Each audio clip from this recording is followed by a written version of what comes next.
Pada pagi hari, seorang bidan Else menelpon Dokter Airil. Bidan yang berada di ruangan KIA saat itu melaporkan kondisi pasien kepada dokter yang sedang bertugas di ruangan poli umum. Assalamualaikum dokter, perkenalkan saya bidan Elsa dari ruangan KIA. Waalaikumsalam, apakah ada yang bisa saya bantu, Mbak? Hari ini saya akan melaporkan kondisi pasien atas nama Nyonya A, usia pasien 30 tahun, saat ini hamil G2 P1 A0 AH0, usia kehamilan 32 minggu, dirawat dengan diagnosa preeklamsia. Pasien tidak mempunyai alergi obat tertentu. Anak pertama lahir 3 tahun lalu dengan persalinan normal, tanpa komplikasi. Riwayat medis: tidak ada hipertensi sebelum hamil, tidak ada penyakit ginjal atau diabetes selama kehamilan ini, tidak ada keluhan berarti hingga usia kehamilan 30 minggu. Keluhan pasien sakit kepala yang hebat sejak 3 hari terakhir, terutama di bagian depan kepala. Selain itu, ia merasakan pandangan kabur, muncul bintik-bintik cahaya ketika melihat, dan ada nyeri di bagian perut atas atau epigastrium yang tidak hilang.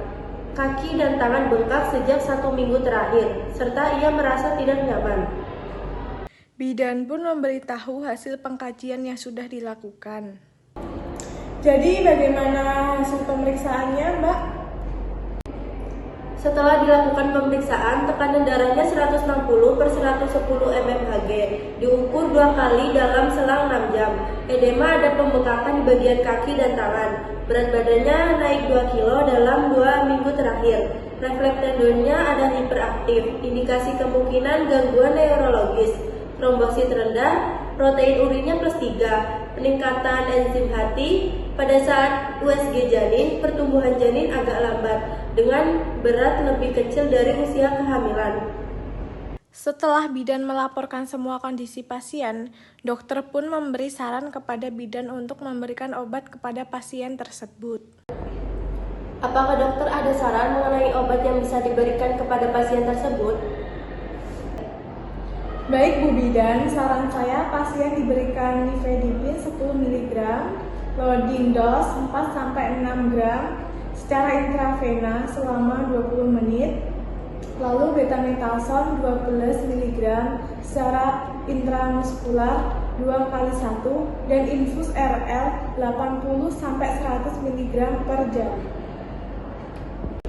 Selain itu, apakah ada instruksi tambahan yang perlu diberikan untuk pasien, dokter? Sudah cukup Bu Bidan.